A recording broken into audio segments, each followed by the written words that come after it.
I'm not a sexpert. Cynthia is totally flattering me. Yes, I like to talk about it. She just messing with y'all. I do like to talk about it. But that's not what this is about. This is about love and our perceptions of love, how we embrace love, what we think love is. Do we love ourselves? I'm going to ask you a question. I want you to think about this. If I ask you if you love yourself, you're going to say, yeah, I love myself. Okay, but if you love yourself, why do you do things that'll kill you?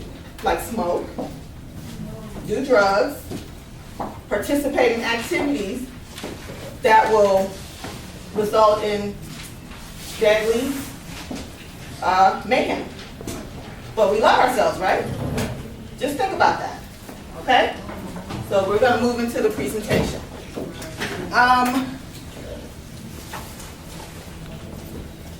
So, I'm Darlene Washington. As I said, I'm an author of published and self-published works.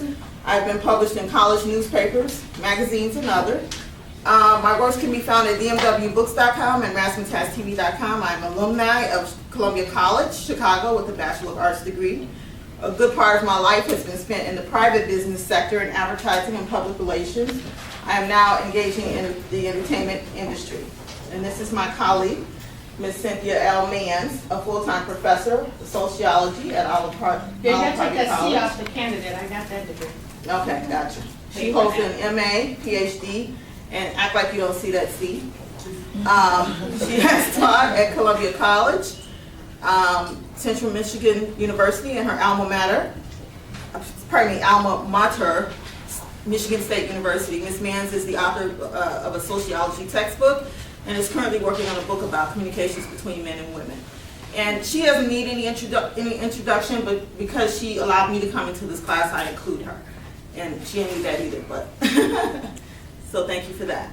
Okay, so today we're going to discuss intimate thoughts of love, how we come to know love under normal and abnormal circumstances. So I ask you, is love a part of acceptance into society?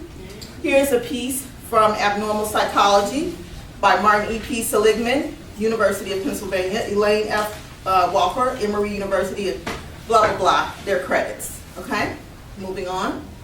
Abnormal Psychology, abnormality, defining abnormality today. How our understanding of abnormality is articulated depends on the beliefs that dominate in a culture.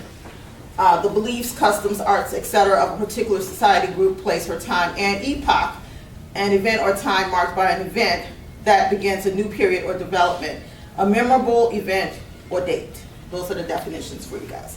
Historically, people use atomistic, physical, and psychogenic theories to explain disordered behavior. Today, biological and psychological levels of analysis are the two most viable approaches that continue to be offered to understand abnormality. And so, the elements of abnormality. The act of defining the word abnormal suggests that there is some single property that all cases of abnormality must share. Such a shared defining property is called a necessary condition. Moreover, a precise definition of abnormal requires that there be at least one distinguishing element that only cases of abnormality share, and that no cases of normality share. This is called a sufficient condition of abnormality. Now, is this touchscreen, Cynthia? Yeah. Sometimes. Sometimes. This is this creepy room, so try it. Okay, let's see what happens. Knuckle. Let's see what happens. Okay, so we will look at 7 properties or elements that count toward deciding whether an action or person is abnormal. This analysis describes the way ordinary people and well-trained psychologists actually use the word. These elements of abnormality are suffering, maladaptiveness, irrationality, unpredictability and loss of control, rareness and unconventionality, observer discomfort, violation of standards. The more of these elements that are present, and the more certain we are that the behavior or person is abnormal. At least one of these elements must be present for abnormality to exist. So this is from an essay that I've written It's on my website. It's called Essays of the Unspoken Mind is the premise for the essays that fall under this category. This particular essay is called Acceptance, Medicine for the Mind. So the question may be asked, how does one become mentally ill? The answer is quite a journey to define with biological and environmental stimuli affecting the outcome. While acceptance, besides nutrition, shelter, and warmth, remain amongst the key things that keep a human infant alive, as the child grows, environment defines acceptance within the household and in society. The rule is conform or be considered abnormal. Society has been conditioned to conform through education, politics, religion, the media, and traditional family values. Anything or anyone that is considered different than ourselves or majority rule fits into the weird, abnormal, or other categories. I want you to do it one more time. Let's see what happens. All right. So nonconformity threatens acceptance. It's easier to agree. Displacement emerges as an intangible self-object. Individuals need acceptance so much that they displace their true feelings in order to conform and fit in. These feelings are rampant in any society. Individualism suffers. Everyone wants to copy what is already acceptable. How do you get rejected if everyone already likes what you're trying to do? This stigmatic-induced displaced anxiety, the unwillingness to be true to oneself, forces minorities to be subliminally configured in the minds of others as abnormal or degenerative because they are different. Accepting difference or diversity becomes an issue that can be observed on any basis. How can we truly become a diverse society if we do not know and celebrate our own individualism? Acceptance is medicine for the mind. It promotes and stimulates positive feelings. Those who choose to express their individualism can become rejected and viewed by society's normal eyes as weird, mentally unstable, or other. And indeed, some of them may be. However, normal is redefined per individual based on society's acceptable level, legal. However, normal is redefined per individual based on society's acceptable legal, social, and mental health factors. Displacement is an individual, in an individual, forces them to become fearful, suicidal, or violent in what they might term a hostile and threatening environment. And how does all this fit into love? Acceptance is the key. Today we must truly embrace diversity in order to prevent false conformity, in order to prevent religious, social, and political class displaced anxiety in the form of 9/11 and the Columbine shootings, in order to make an equal and economically beneficial world for everyone. Individualism will save the innovators of the future. True diversity will make acceptance of people's differences a normal and respectable facet in society.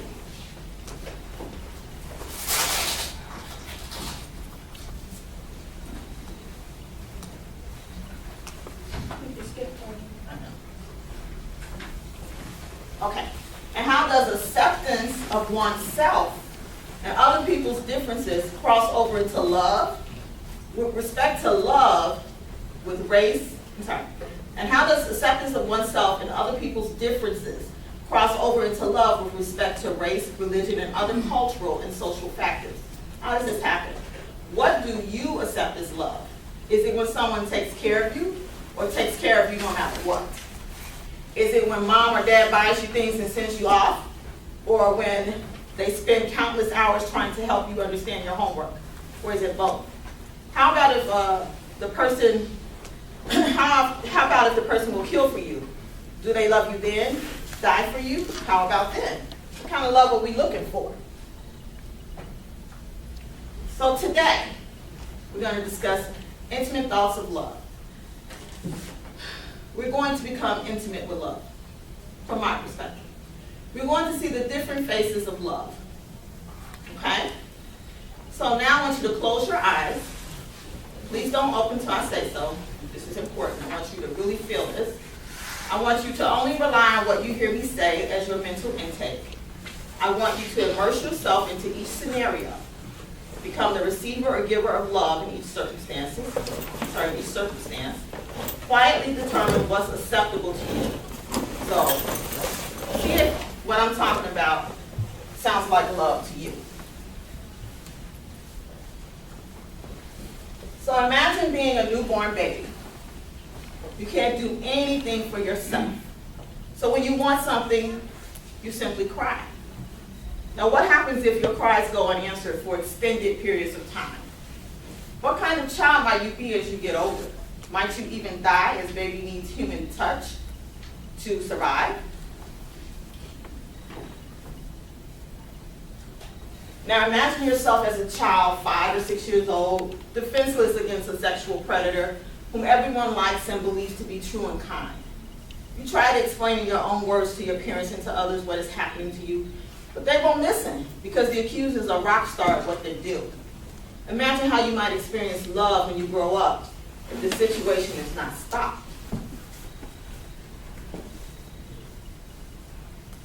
You're a teenage girl or boy, and you're in love. The person tells you they are ready for the big step, and we all know what that big step is, but you're not. You don't want to do that just yet. This person means the world to you, and you don't know what you do without them. Do you give in and let them have their way with you? Do you accept their actions as love? You're an adult, a woman, or your husband. You're an adult.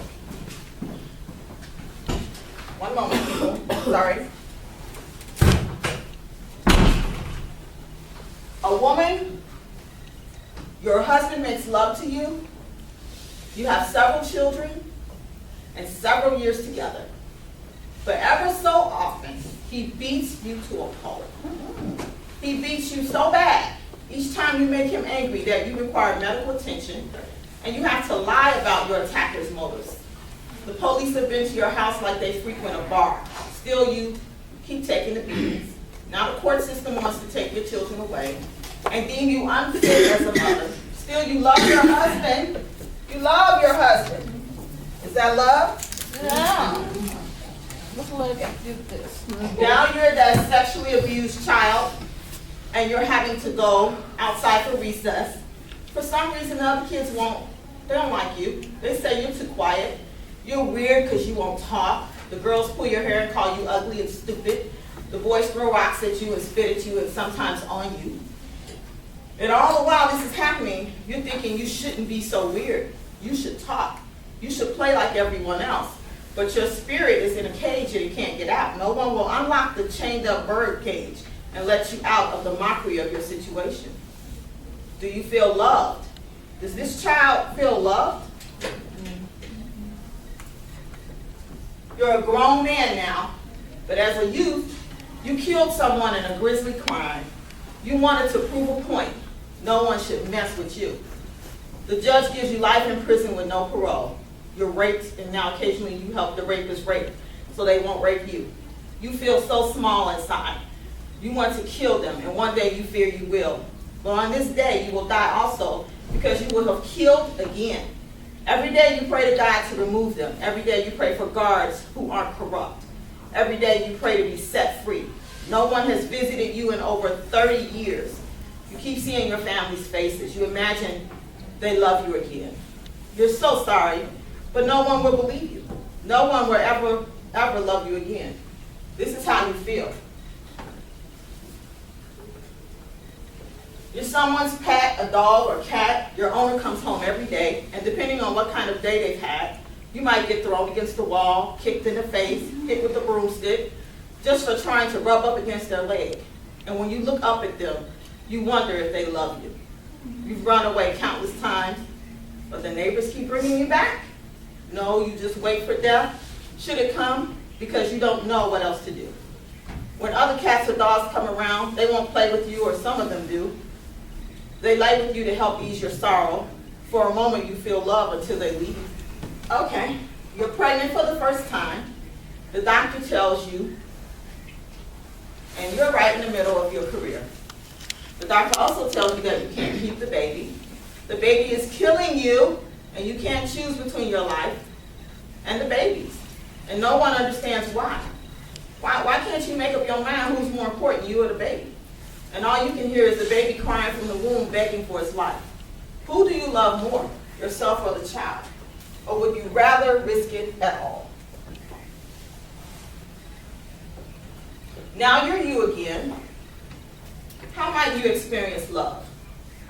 Maybe no tragedies have befallen you. Maybe you just fell in love with someone who didn't love you back. It hurt so deeply in your mind, you will never love anyone again. No one will get the chance to hurt you again. Now you only want sex. Has love left you? How can you get it back? Do you need it back?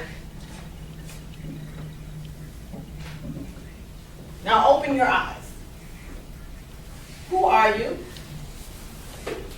What are you worth?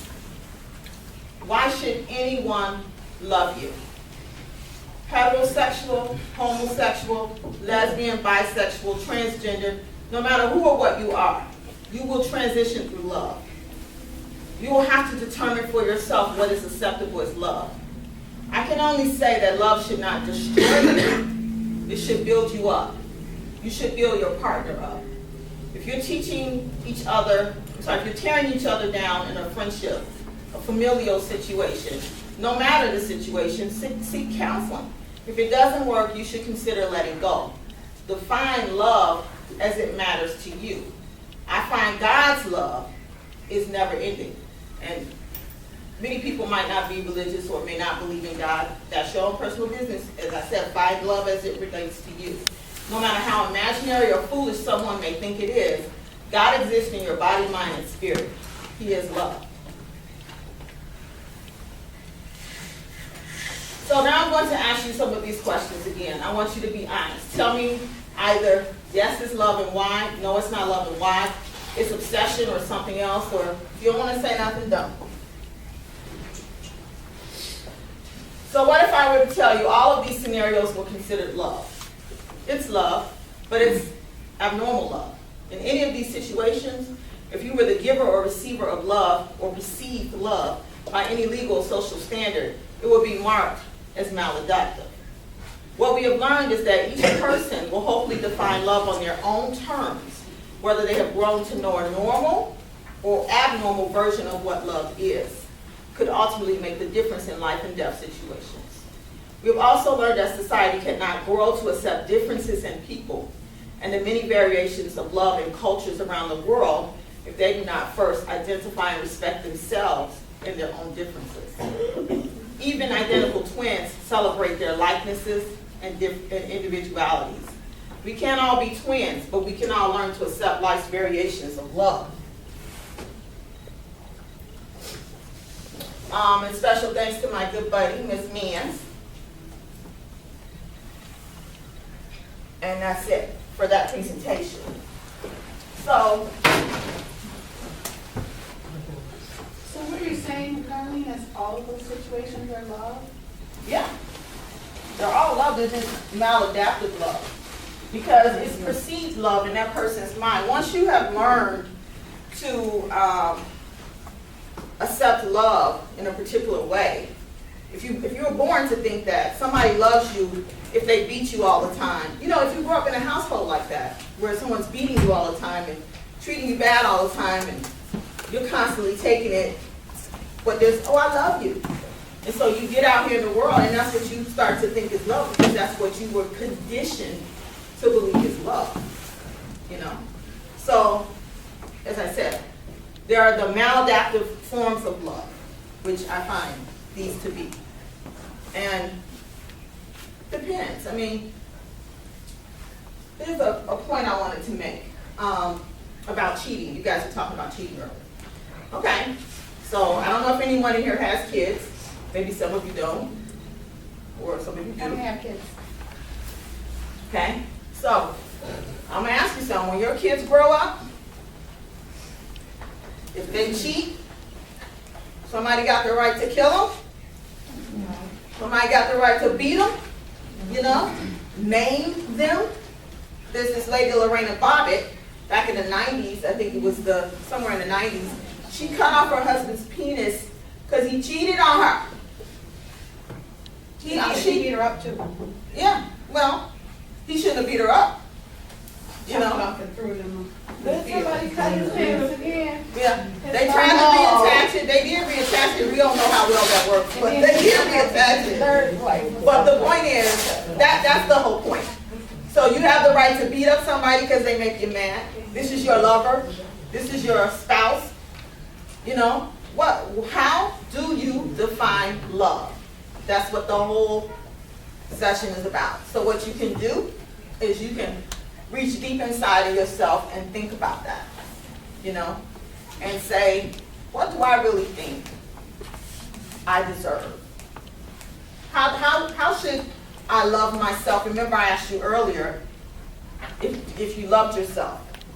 And if you love yourself, why do you keep doing things that may cost you your life? With the smoking and the drinking and the hanging around bad people, but you love yourself. You're like, yeah, I love myself. I love myself more than you.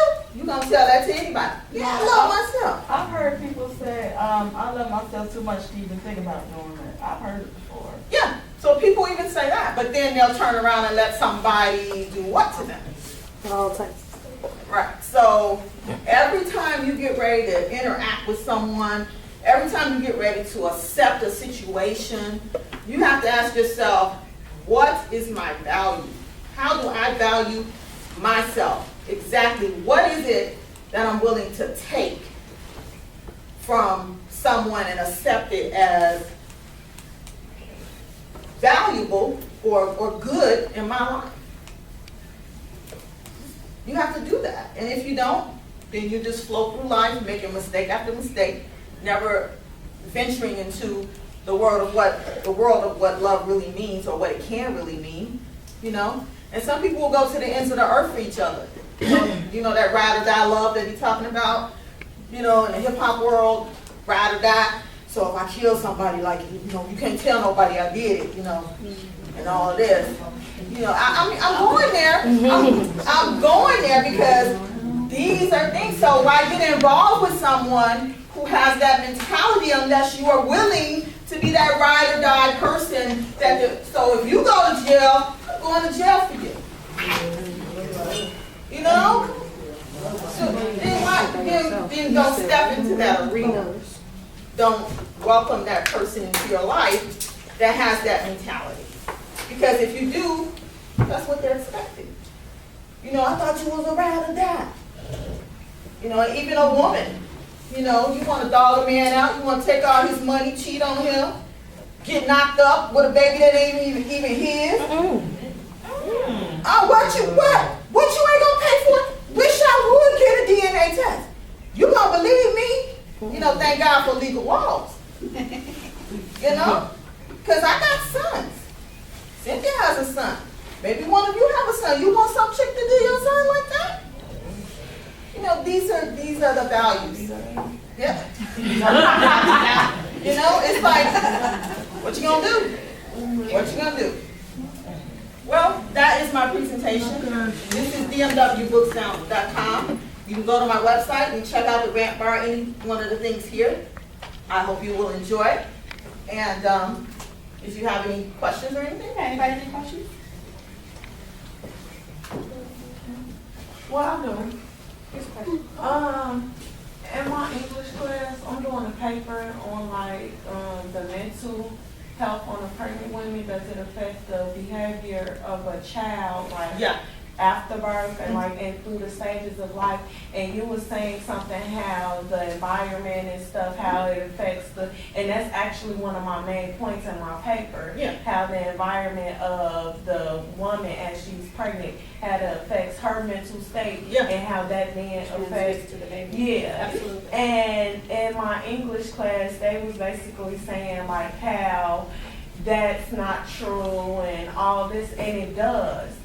And that's from personal experience also for me being pregnant, like how the environment and the support from like the spouse and the family, how that actually really does affect like your mental state. Your English teachers say no, that's not their fault. No, it was more like peer. And research. Yeah, I actually have, and I have like 9 different sources, and I'm actually thinking about might use you as one of my. Oh, well, thank you. Because it was Just like cigarettes? Yeah, I have all that, like Stress cigarettes, can stress your all baby. types of stuff. Yeah. Affects like that mental state, and it was so interesting that you actually mentioned that. I'm like, okay, so I'm not the only person that thinks like that. No. And don't ever be afraid to think outside of what someone else says something is. You know, even the written books by these experts, you know, can be flawed after some time passes. You know, we move on into different ways of thinking, and the environment might change. You know, things change, and you know, if we had a nuclear war, this wouldn't be possible. You know, it'd be, or if it was, it'd be in a different format. You know, it might be a little crazy, but the point is, things change. Things change, and you have to keep that in mind. But that is an excellent point. You always have to remember that when you're pregnant, and men, if you're going to give a woman your seed and allow her to be pregnant, you know, with your child, I say allow because it's first coming from you. It's first coming from you. If you control your semen, she ain't having no baby by you. But if you leave it up to her, well, guess what? You get what you get. And since you did not have the sense enough to protect yourself, then it's now her decision. It's now her decision if she's gonna abort or keep that child. But if you're gonna be a part of it, then understand what you're gonna do to the baby if you stress her crap out. You don't wanna do that because it really will hurt the baby, and it hurts the pregnant woman. You can force her to come into a miscarriage. You can make the baby have, I don't know, I think that it could have some kind of, It messes with the serotonin in the brain. it could cause some kind of brain defect. I'm And the thinking. serotonin from the woman affects the baby through the, what's the word?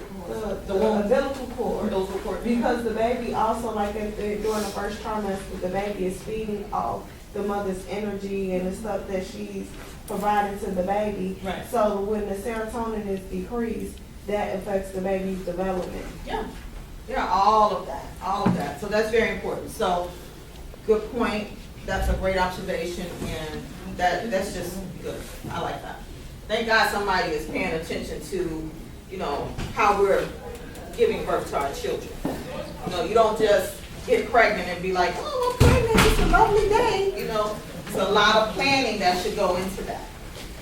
You know. Any more questions? No?